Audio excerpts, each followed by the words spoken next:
When it comes to feeling our best, a great place to start is our gut. Here for a special digestion edition of the Kyle Files is our resident wellness contributor, Kyle Buchanan. Good morning, you two. Good morning. Do you like our new home? This is beautiful.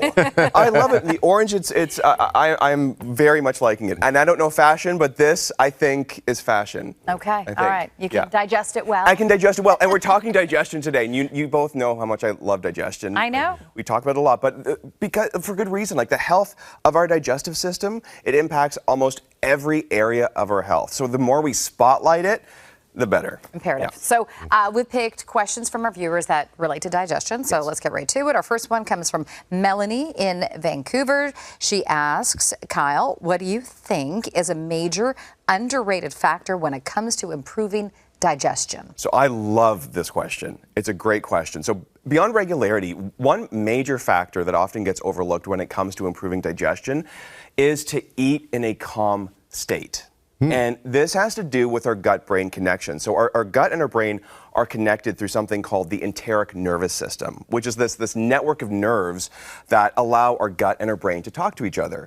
So when you're stressed out, your brain and consequently your gut enter fight or flight, which divert energy away from digestion. Because when you're stressed out, if you think about it, when your body senses stress, i.e. danger, the last thing it cares about is digesting a meal. So if you're eating during the stressed out time, you're more likely to experience bloat and discomfort. So on the other side, when you're in a calm state, you switch from that fight or flight mode to that rest and digest mode, where you have more energy to properly break down your food, which can lead to better digestion. And I know it's hard, but one easy switch for this, one easy way to support this, especially if you have a busy day, is to take 3 deep breaths before you eat.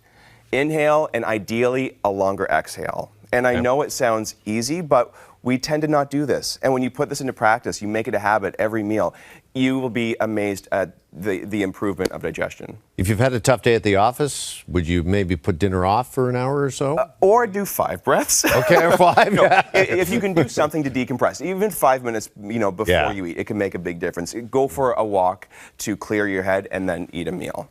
Yeah. Okay, up next, our second question comes to us from Teresa from Grand Prairie, Alberta, Kyle, who asks, maybe TMI, but been dealing with a bloat and constipation lately. By the way, there's no such thing as TMI on TMS.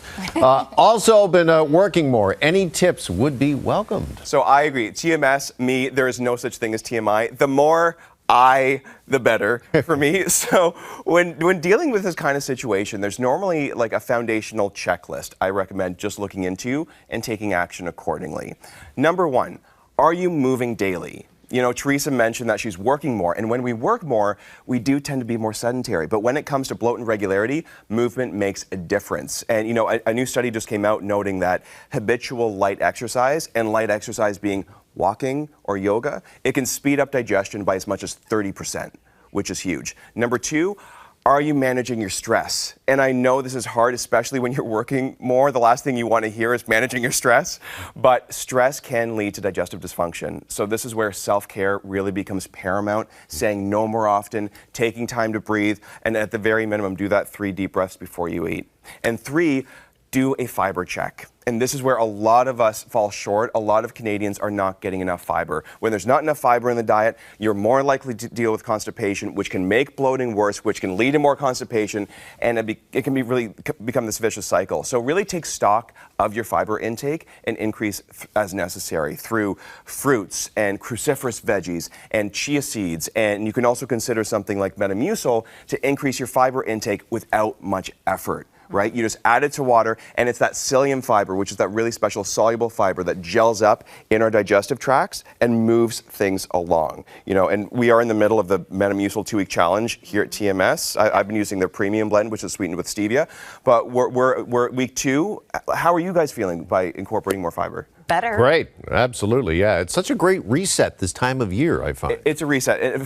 Fiber is the great reset when you think about it, right? Especially if you feel heavy or weighed down. You can't underestimate the power of feeling lighter, and oftentimes it has to do with things needing to get out. The body, get out. Yeah. Expelled. Expelled. Yes.